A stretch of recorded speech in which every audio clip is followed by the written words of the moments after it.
Bida ang iba't ibang obra ng mga local artists sa Arts for Everyone sa SM City, Baguio.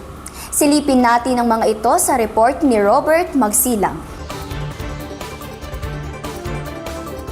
Binuksan ng art exhibit, Art for Everyone sa SM Baguio City, isang selebrasyon ng galing, talento at kulturang Pinoy.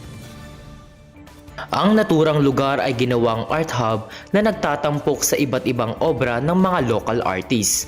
Makikita rito ang iba't ibang klase ng obra gaya ng charcoal, pencil, color pencil at copy paintings. Tampok dito ang obra ng group of artists. Nasa 110 local artists ang nagrepresenta ng mahigit 600 na kanilang mga artworks. Ayon kay Roland Bayan, pangulo ng grupo, natural lang sa kanya ang hilig niya sa pagguhit.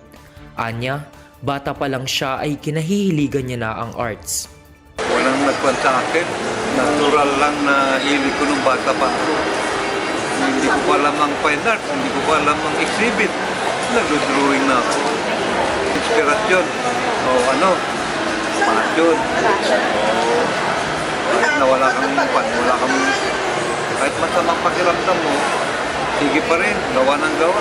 Isa sa mga inspirasyon niya sa kanyang mga obra ay ang kultura na sumasalamin sa lalim ng halaga ng mga ito.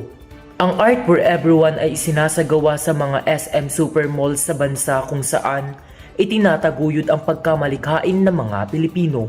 Nagbibigay daan din ito sa mga kilala at emerging local artists para maipakita at maibenta ang kanilang mga obra. Ang sining ay para sa lahat.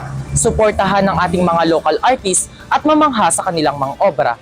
Bisitahin ang Art for Everyone hanggang July 26. Ako po si PIA-TSU intern Robert Magsilang para sa PIA News, Cordillera.